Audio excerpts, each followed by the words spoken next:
I stared at the email draft on his laptop, my hands trembling as I gripped the edge of his desk. Dear Sydney, I've arranged everything. Next week we'll be free to start our life together. The words blurred as tears welled in my eyes, but the message was crystal clear.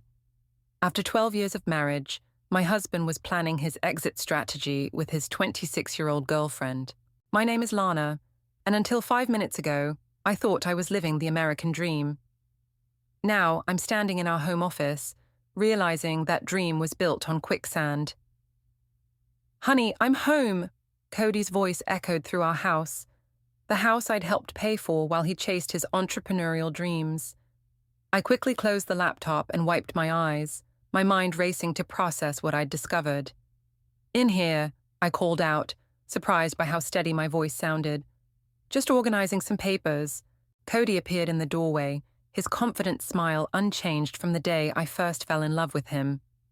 You're always working so hard, he said, crossing the room to kiss my cheek. I've got great news. The investors loved my pitch. They're ready to commit $10 million to the new venture. I forced a smile, remembering how I'd helped him practice that pitch for weeks. That's wonderful, baby. We should celebrate. Actually, I have a business dinner tonight.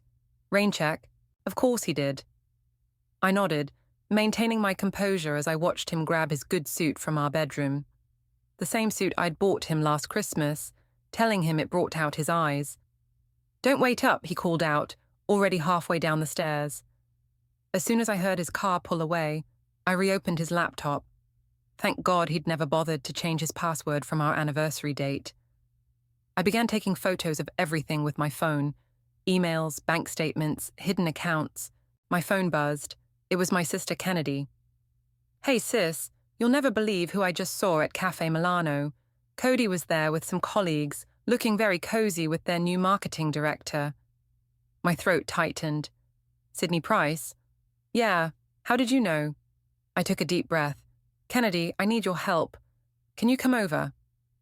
30 minutes later, we sat at my kitchen island, screenshots spread out between us like a roadmap of betrayal.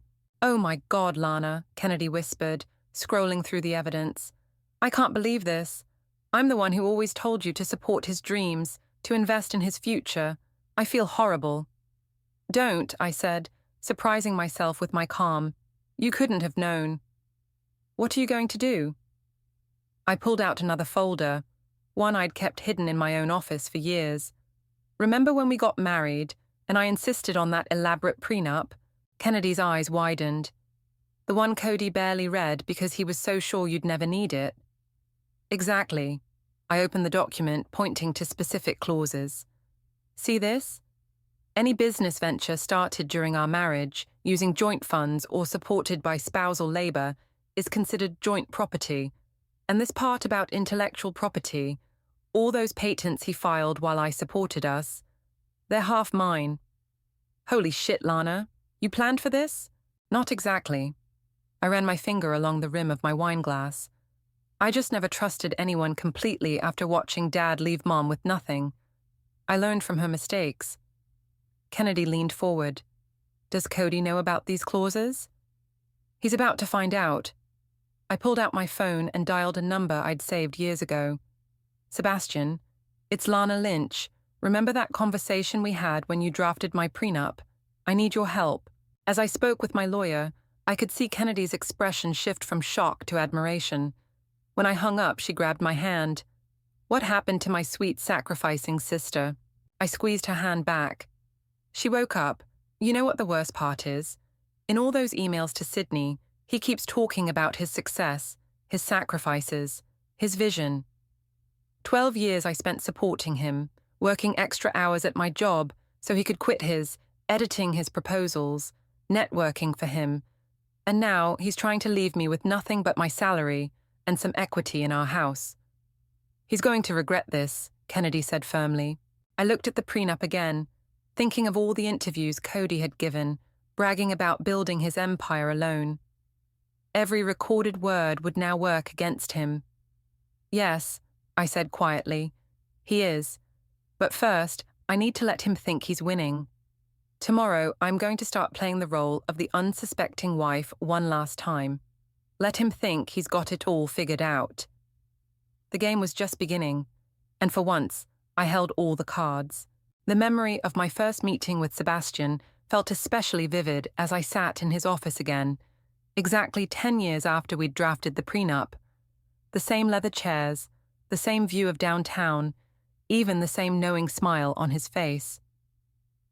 "I have to admit, Lana," he said, adjusting his reading glasses, "when we wrote these clauses, I hoped you'd never need them. That makes two of us." I handed him the folder containing my evidence. But here we are. Sebastian flipped through the documents, his expression growing more satisfied with each page. These interviews he gave to Business Weekly, did he really claim he built everything from scratch?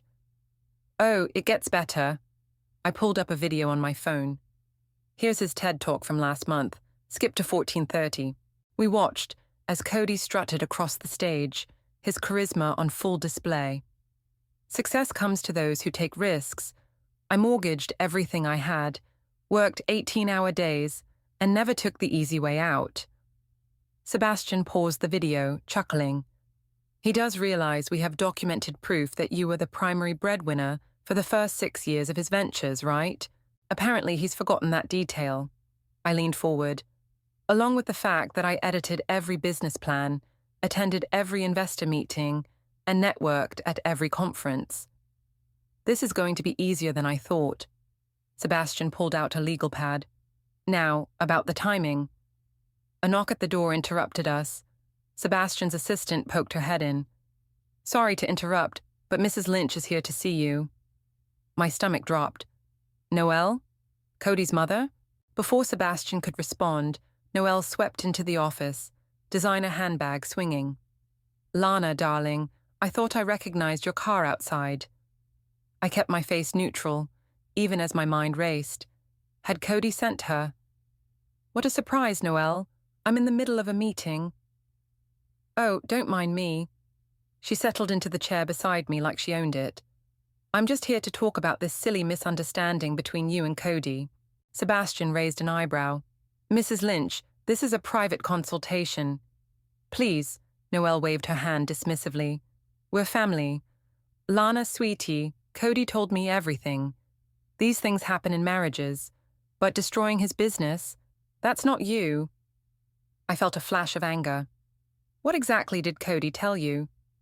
"That you're upset about his long hours at work, about some young girl you think he's interested in. But we both know Cody would never—" "Show her the emails," I told Sebastian. He slid the printouts across his desk. I watched Noelle's perfectly maintained facade crack as she read them. These could be fake," she stammered. "They're not." I pulled out my phone. "But here's a video from last week. Sydney posted it on her Instagram story. She probably thought it was private." The clip showed Cody and Sydney at a rooftop bar, his hand on her waist as they watched the sunset. The timestamp matched the night of his business dinner. Noelle's face hardened. "What do you want, Lana? Money? A bigger settlement?" "I want what I earned." I stood up, gathering my things. "Sebastian, please show Noelle the clauses about family interference in divorce proceedings. The ones that specify how attempts to mediate without legal representation could affect the distribution of assets." Sebastian smiled. "Of course. Mrs. Lynch, if you'll look at page 12, I walked out, my heels clicking against the marble floor, but stopped just around the corner when I heard voices from the stairwell. "No, Cody, it's worse than we thought." Noelle's voice was urgent. "She's got everything documented. The prenup. It's not just about money. She can claim partial ownership of your patents." A pause. "That's impossible. I never agreed to that." "Well, you signed it, darling. What do we do?" "Keep her calm. I'll talk to Kennedy, see if she can reason with her sister. In the meantime, I'm moving the new company assets offshore. Lana won't be able to touch those." I pressed record on my phone, my hand steady. Another piece of evidence for Sebastian. Back in my car, I called Kennedy. "Hey, heads up. Cody's going to reach out to you about talking me down. Let me guess. Play the sympathetic sister. Convince you to be reasonable?" "Exactly. Perfect." Kennedy's voice was steel. "I'll record everything. By the way, you should check your email. I found something interesting in Mom's old correspondence with Dad's lawyer. I pulled up my email at a red light. There it was, proof that Cody had consulted the same divorce attorney 6 months ago, right when his first company went public. He'd been planning this for months, waiting until he thought he was untouchable. But he'd forgotten the most important lesson of all. The higher you climb, the harder you fall. And I was about to show him just how far down rock bottom really was. I was making coffee when Kennedy burst through my front door, her face flushed with anger. You won't believe what just happened. Cody reached out. I poured her a cup, already knowing the answer. Oh, he did more than that. She pulled out her phone and hit play. Cody's voice filled my kitchen. Kennedy, you know your sister. She's being irrational, letting emotions cloud her judgment. If she pursues this, it'll destroy everything I've built. Everything you've built? Kennedy's recorded voice dripped with skepticism. Look, I'll make it worth your while. Help me convince her to accept a reasonable settlement, and I'll make sure you're taken care of. That boutique you've always wanted to open, consider it funded. I gripped my coffee mug tighter. He tried to bribe you? Wait for it. Kennedy fast-forwarded the recording. Your sister's always been fragile, Cody continued. Remember her depression after your dad left? We could suggest she's not thinking clearly. A judge might consider that. The mug slipped from my hands, shattering on the floor. Coffee splashed across my bare feet, but I barely felt it. He's going to use Dad against me. My voice sounded distant, even to myself. Try to make me look unstable. Kennedy grabbed paper towels, kneeling to clean up the mess. That's not even the worst part. Guess who he's been meeting with? Who? Dad. The room seemed to tilt. Our father, who'd abandoned us 15 years ago for his secretary, was now advising my husband on how to leave his wife with nothing. The irony would have been funny if it wasn't so painful. When? I managed to ask. Last week, at that new steakhouse downtown. Kennedy stood up, tossing the soaked paper towels in the trash. Dad's apparently some sort of divorce mentor now, giving Cody tips on how to hide assets, manipulate the narrative. A knock at the door interrupted us. Through the glass panels, I could see Harlan, our family friend and voice of reason for the past decade. I heard about Cody, he said as soon as I opened the door. Why didn't you tell me? Because I knew you'd try to talk me out of what I'm about to do. Harlan followed us into the kitchen, his expression concerned. And what exactly are you about to do? Justice, Kennedy answered for me. Or karma, whatever you want to call it. Lana, Harlan's voice was gentle. Revenge won't heal what's broken. This isn't about revenge.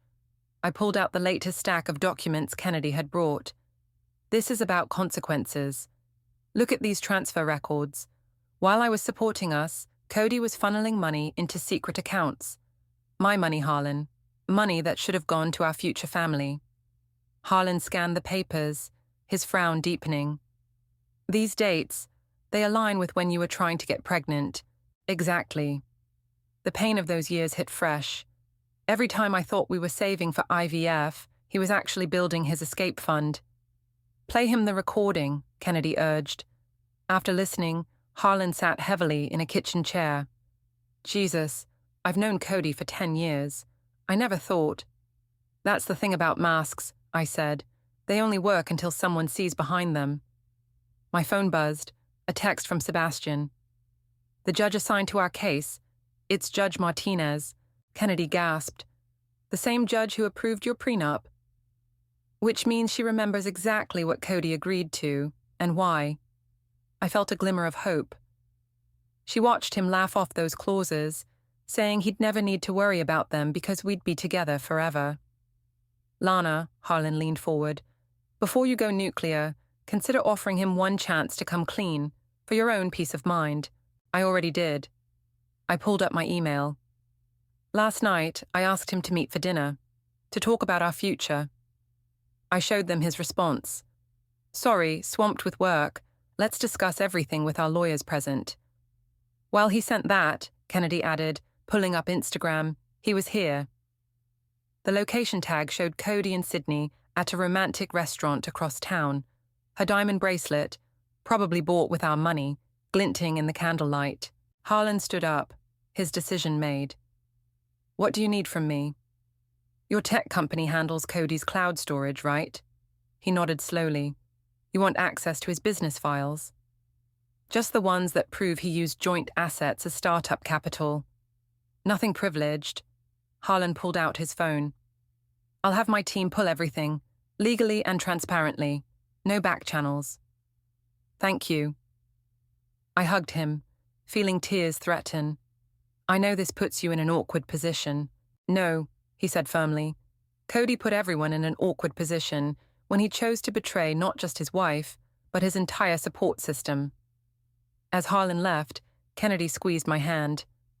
Ready for war? I looked at the shattered mug on my floor, a wedding gift from Cody's mother. I've been ready since the day I wrote that prenup. I just didn't know it yet. Mrs. Lynch? The barista called out my order, and I turned to find myself face to face with Sydney. Of all the coffee shops in the city, she had to walk into this one. Oh! She stepped back, nearly dropping her own drink. I'm so sorry, Sydney. I picked up my latte, keeping my voice neutral. No need to apologize. We were bound to run into each other eventually. She glanced around nervously, probably checking for witnesses. I know this is awkward, but could we maybe talk? There are some things you should understand about Cody and me. Every instinct screamed to walk away, but Sebastian's voice echoed in my head. Information is ammunition. I gestured to a corner table. Sure, why not? Sydney sat down, fidgeting with her cup. Cody told me about your marriage problems, how you grew apart, focused too much on work. I had to bite back a laugh. Is that what he said? He said you changed after the fertility treatments didn't work, became distant. She leaned forward, eyes full of rehearsed sympathy. I want you to know, nothing happened between us until after he realized your marriage was over. When was that exactly? About 6 months ago. She smiled, probably thinking she was helping his case. Right after his first company went public, I pulled out my phone, opened my notes app, and started typing. 6 months ago. Interesting. And when did he first mention the possibility of marriage to you? Sydney brightened. Just last week. He said once everything's settled, we could start planning. He even showed me this amazing ring. Let me guess. Platinum band, 3-carat oval diamond with trapezoid side stones. Her mouth fell open. How did you... Because I helped him design that ring 15 years ago. It was my engagement ring before I sold it to help fund his first startup. I took a sip of my latte. He's nothing if not consistent. You're lying. But uncertainty crept into her voice. Am I? Ask him about the inscription. For my North Star, because that's what he called me when we met in college. I wonder what he calls you. His sunshine, she whispered, face paling. Because I brightened his darkest days. Ah, new metaphor, same script. I stood up, gathering my things. One more thing, those fertility treatments he blamed for our problems. Check his private email from March 2019. The subject line is test results. You might want to ask him about that before you start picking out China patterns. I was halfway to the door when she called out, Wait, what's in the email? That's not my story to tell, but unlike my husband, I believe in informed consent. Back in my car, I called Sebastian. You were right, she had no idea about the vasectomy. Perfect. Her testimony about his deception will strengthen our case. Sebastian paused. Have you looked at the files Harlan sent over? Not yet. I'm heading to the office now. Good. There's something you need to see. 20 minutes later, I sat in my office, staring at my computer screen in disbelief. Harlan's team had uncovered a trail of loans and leveraged assets that made my blood run cold. He borrowed how much? I asked Harlan through my speakerphone. 50 million, using your joint properties as collateral, including your mother's house that you inherited. My hand started shaking. Does he even have the authority to do that? That's the thing, Harlan said grimly. He forged your signatures on several documents. We found the originals in his cloud backup. I heard Sebastian whistle on the other line. Forgery and fraud. Now we're talking criminal charges, not just civil. My office door opened and Kennedy slipped in, holding up her phone. Sydney just posted this. It was a screenshot of a bank statement showing a recent transfer of $250,000 into her account, with the caption, "When he says you're worth investing in." "That's from our joint account," I said, recognizing the account number, the one he promised not to touch during proceedings. "Forward that to me," Sebastian said. "I'm calling an emergency hearing. He's violating the temporary orders." "There's more," Harlan added. "That $50 million, it's due in 30 days. He was counting on the divorce being settled by then, with you taking on half the debt." I leaned back in my chair, pieces clicking into place. "So that's why he's rushing everything. He's not just leaving me. He's trying to saddle me with his bad bets." "Not anymore," Sebastian's voice hardened. "I'm filing for an immediate freeze on all accounts. Harlan, can you send those forgery documents to my office?" "Already done." As I hung up, Kennedy hugged me. "You okay?" "No." I looked at the photo of Cody and me on my desk, taken on our 10th anniversary. "But I will be, after I make sure he never does this to anyone else." I turned the photo face down, just as my phone lit up with a text from Sydney. "We need to talk. About everything." Game on, Cody. Game on. The emergency hearing was set for tomorrow morning, but tonight I had a different meeting to attend. I found Sydney already waiting at the back booth of the quiet bar I'd suggested, an untouched martini in front of her. "I read the email," she said as I sat down, "about the vasectomy." "And?" "He told me he wanted children. We'd been planning." She took a shaky breath. 3 months ago, he started talking about baby names. The waitress appeared, and I ordered a whiskey neat. "Let me guess. He liked Emma for a girl, Nathan for a boy." Sydney's face crumpled. "How did you know?" "Those were his pics 12 years ago, too." I pulled out my phone, showing her a photo of a nursery design board. "This was our spare room, before he convinced me to turn it into his home office." "I feel so stupid." She wiped her eyes with a cocktail napkin. "The money he transferred to my account was from our joint savings, money I earned. I transferred it back as soon as I saw the news about the emergency hearing." She pulled out her phone, showing me the confirmation. "I saved the original transfer receipt too. Will that help your case?" I forwarded the screenshots to Sebastian. "Yes, it will. Thank you. There's something else." She dug through her purse, producing a USB drive. "Last week, Cody asked me to store some files on my personal cloud account. Said it was for safekeeping during a system upgrade. I looked at them yesterday after our coffee shop talk. Well, you should see for yourself." Back at my house, Kennedy and Harlan huddled around my laptop as I plugged in the drive. "Holy shit," Kennedy breathed, scrolling through the documents. "These are transfer records to offshore accounts." Harlan pointed at the screen. "Look at these dates. He started moving money the day after his first company went public, right when he met Sydney." "It gets worse," Sydney said quietly. "There are emails about something called Project Phoenix. It's a plan to bankrupt his current companies, then rebuy the assets at pennies on the dollar through shell corporations." I felt the blood drain from my face. All those employees, their jobs, their pensions. "I'll call Sebastian," Harlan said, already dialing. "This is securities fraud. We need to get the SEC involved." My phone buzzed, Cody's name flashing on the screen. I put it on speaker. "Lana, baby, we need to talk." His voice was honey smooth, the way it always got when he wanted something. "I just heard from my lawyer about tomorrow's hearing. This is getting out of hand." "Is it?" I kept my voice steady. "How's Project Phoenix going?" A pause. "What are you talking about?" "You know exactly what I'm talking about. Did you really think you could hide everything forever?" "Whatever you think you know."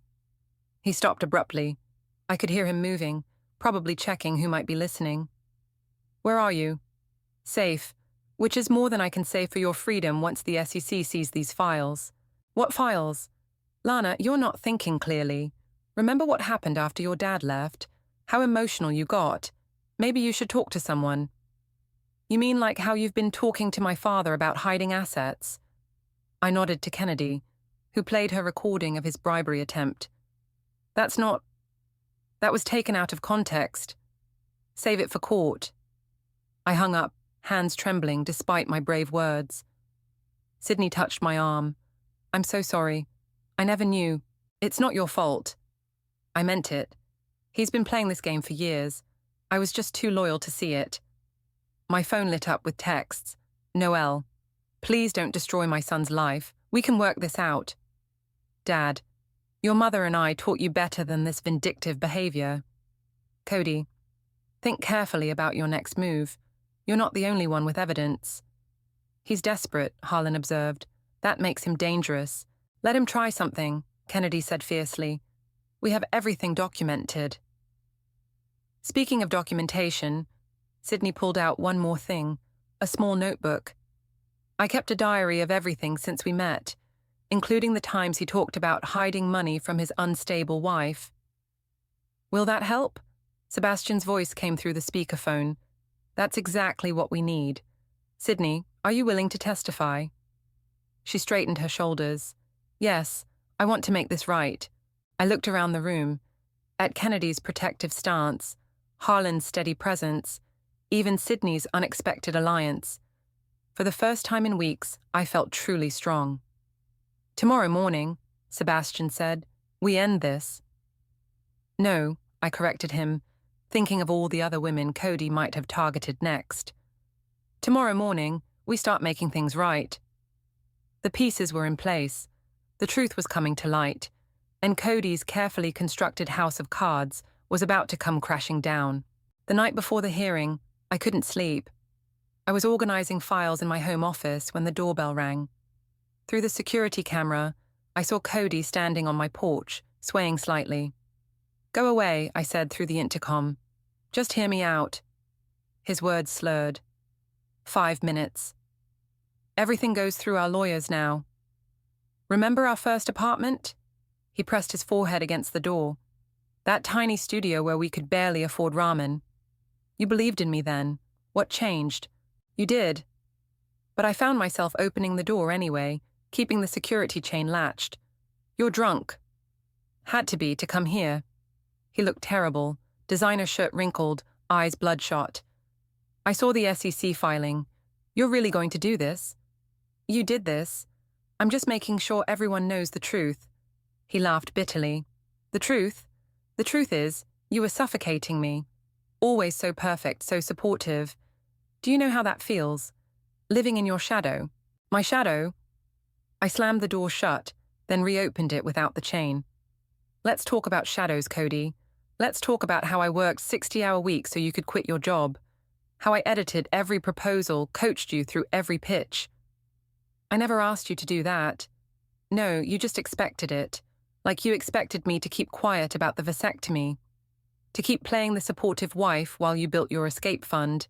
He stepped back, surprise flickering across his face. How did you... Find out? Sydney showed me everything. I pulled out my phone, playing the video she'd recorded of him describing Project Phoenix. Including your plans to destroy your own companies. That bitch, he snarled, mask finally slipping. She had no right. She had every right, just like I had every right to protect myself with that prenup you never bothered to read carefully. His face darkened. You think you're so clever? I still have the recordings. What recordings? From your therapy sessions after the failed IVF, your depression, your anxiety. He smiled meanly. How do you think a judge will view your mental state? I felt ice in my veins, but kept my voice steady. Those sessions were private, protected by law. Amazing what people will share when you pay them enough. He stepped closer. Drop the SEC filing, accept my settlement offer, or everyone will know just how unstable you really are. Back away from her. Harlan's voice cut through the night. He emerged from the shadows of my garden, phone held up. Got all that on video, buddy? Cody spun around. You're recording me. We're recording everything. Kennedy appeared from behind her car across the street. Have been for weeks. including that little confession about bribing medical professionals. You set me up. Cody turned back to me, realization dawning. No. I stood straighter. You set yourself up. I just made sure there were witnesses. This isn't over. He stumbled back toward his car. You're not driving, Harlan said firmly, already dialing. I'm calling you a car, and if you try to leave, I'm calling the police. We watched in silence as Cody was loaded into a rideshare, his threats fading into the night. You okay? Kennedy hugged me once he was gone. No. I let out a shaky breath. But I will be. Thank you both for being here. Sebastian's going to love this footage, Harlan said, sending the video to our lawyer. Threatening to expose confidential medical records? That's another criminal charge. My phone buzzed with a news alert. I opened it to find Cody's face plastered across the business section. Tech CEO faces fraud allegations, stock plummets. It's starting, Kennedy said softly. More alerts followed. Major investors pull out amid scandal. Board calls emergency meeting. SEC launches full investigation. Look at this. Harlan showed us his phone. Sydney had posted a public statement on LinkedIn, detailing everything she knew about Project Phoenix. The comments were exploding. She really came through, I said. We all did. Kennedy squeezed my hand. Get some sleep. Tomorrow's going to be intense.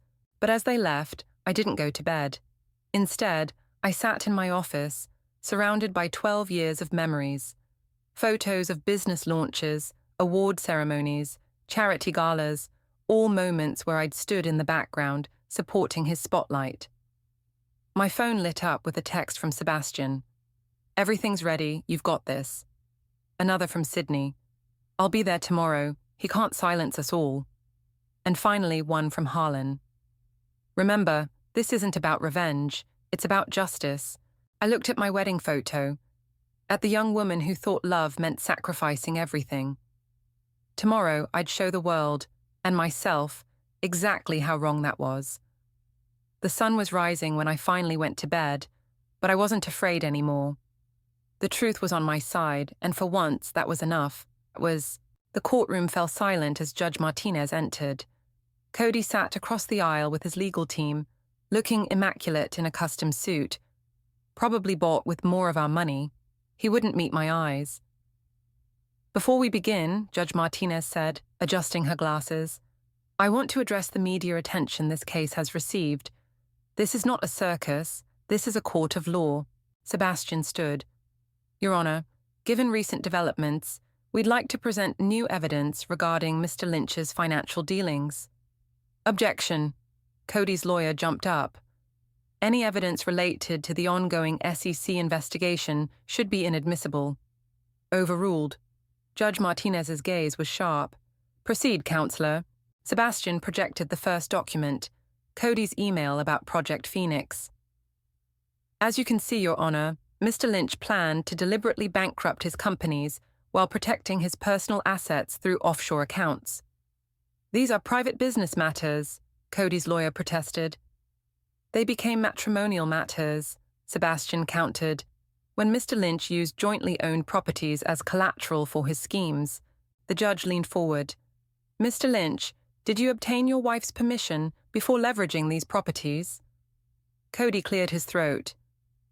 I had implied consent based on our marriage. That's a no, Judge Martinez cut him off. Continue, Counselor. Sebastian played the video from last night. The courtroom buzzed as Cody threatened to expose my medical records. I watched his mother's face fall, finally seeing her son for who he really was. Furthermore, Sebastian added, we have testimony from Sydney Price about Mr. Lynch's deliberate deception. Sydney walked in, head high despite the whispers. She took the stand and detailed everything. The hidden accounts, the manipulation, the planned corporate bankruptcy. And when did Mr. Lynch inform you of his vasectomy? Sebastian asked. He didn't. Sydney's voice was clear. He spent months discussing our future children, knowing it was impossible. Objection, Cody's lawyer again. My client's medical decisions are private. Like my therapy sessions? I couldn't help interjecting. Judge Martinez banged her gavel. Order. Mr. Lynch, would you like to address these allegations? Cody stood, straightening his tie. Your Honor, my wife is clearly emotional about our separation. She's fabricating. I have the medical records, Sebastian interrupted, presenting another document. The vasectomy was performed 3 months before Mr. Lynch began fertility treatments with my client, treatments he knew would fail. The courtroom erupted. Judge Martinez banged her gavel again. Enough. Mr. Lynch, do you deny these records? Cody's lawyer whispered something to him. He sat down without answering. Your Honor, Sebastian continued, given Mr. Lynch's documented fraud, threats, and violation of court orders, we're asking for full financial discovery and an immediate freeze on all accounts. You can't do this, Cody suddenly shouted, mask finally cracking. I built everything. She just rode my coattails. I have your TED Talk, Sebastian said calmly, pulling up the video, where you claim, and I quote, I mortgaged everything I had. Shall we discuss whose salary actually paid those mortgages? The judge held up her hand. I've seen enough. Given the evidence of financial misconduct and attempted witness intimidation, I'm granting the freeze on all accounts. Furthermore, I'm referring evidence of criminal conduct to the district attorney's office. Cody slumped in his chair as Sebastian presented our final motion, the enforcement of the prenup's intellectual property clauses.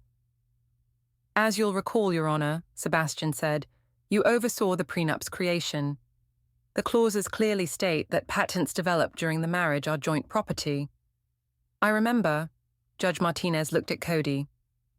I also remember Mr. Lynch laughing about those clauses, saying they were unnecessary because, and I quote, what's mine is hers forever. The irony wasn't lost on anyone. Given the overwhelming evidence of fraud, the judge continued, I'm upholding all prenuptial clauses. Mr. Lynch, you'll transfer 50% ownership of all patents and intellectual property developed during the marriage to your wife. Additionally, you'll pay her legal fees and compensatory damages for the attempted character assassination. Cody's mother burst into tears. His lawyer started scribbling appeal notes, but Cody just sat there, staring at his empire crumbling. One more thing, Judge Martinez added. Mrs. Lynch, the court recognizes your significant contributions to building these companies. Your husband's attempts to erase those contributions stopped today. Outside the courthouse, reporters swarmed, but Sebastian guided me through them to where Kennedy, Harlan, and Sydney waited. It's done, I said, finally letting tears fall. Not quite, Harlan replied, showing me his phone. Breaking news, Cody's board of directors had called an emergency vote. He was being removed as CEO. What now? Sydney asked quietly. I looked at the courthouse steps where Cody was facing a mob of reporters, his carefully crafted image shattered. Now, I said, we rebuild, but this time on honest foundations. Kennedy hugged me. Ready to go home? I nodded, feeling lighter than I had in years. The truth hadn't just set me free, it had given me back my power. The morning sun streamed through my office windows as I signed the final paperwork. Not divorce papers, those were long settled, but documents establishing a foundation to help victims of financial abuse. That's the last one, Sebastian said, gathering the forms. The Foundation for Economic Justice is officially launched. I still think we should have named it the Karma Fund, Kennedy joked from her spot on my office couch. My phone buzzed with a text from Sydney. Turn on CNBC now. I grabbed the remote, and Cody's face filled the screen. He was leaving a different courthouse, this one federal. The headline below read, Tech CEO pleads guilty to securities fraud. He took the plea deal, Harlan said, walking in with coffee for everyone. 5 years and full restitution. How are the companies doing? I asked him, though I already knew. I'd been part of the recovery team. Better than ever. The new management team is implementing all your suggestions. Transparent operations, ethical practices, proper profit sharing with employees. He smiled. Amazing what happens when you run things honestly. Speaking of honest operations, Kennedy pulled up an article on her tablet. Have you seen the latest about Dad? I skimmed the headline. Disgraced divorce attorney faces ethics investigation. After his role in Cody's schemes came to light, other former clients had come forward with similar stories. Your mother called, Kennedy added softly.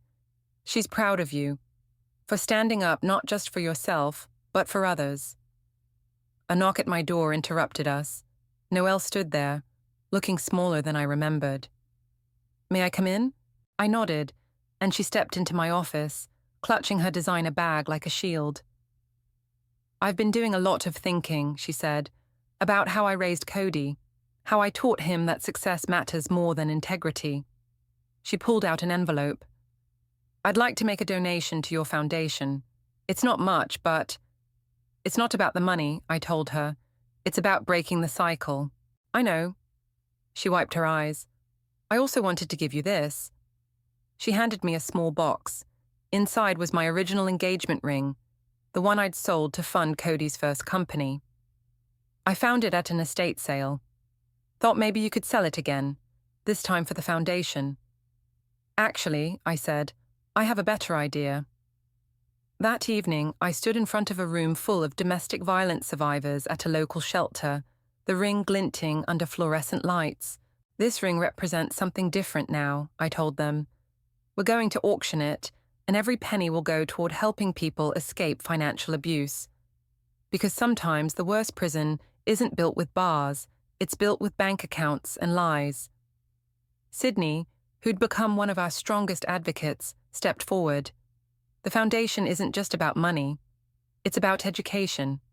Teaching people to recognize the signs, protect themselves, and reclaim their power. And speaking of power, Harlan added, wait until they hear about our new corporate partnership program. My phone lit up with another news alert. Cody's former companies, under new leadership, had pledged to match all foundation donations for the next year. Looks like karma comes in many forms, Kennedy whispered. Later that night, as we cleaned up after the shelter presentation, Sebastian handed me one last document. What's this? The official name change paperwork. You're officially back to your maiden name. I signed without hesitation, feeling the last weight lift from my shoulders. You know, Harlan said, helping me pack up, when this all started, I worried revenge would consume you. It wasn't about revenge in the end. I looked around at my support system, my sister, my friends, even unexpected allies like Sydney and Noelle. It was about justice, about showing others they're not alone, and about building something better from the ashes, Kennedy added. My phone buzzed one last time. An email from one of our first foundation clients. Thank you for showing me I'm not crazy.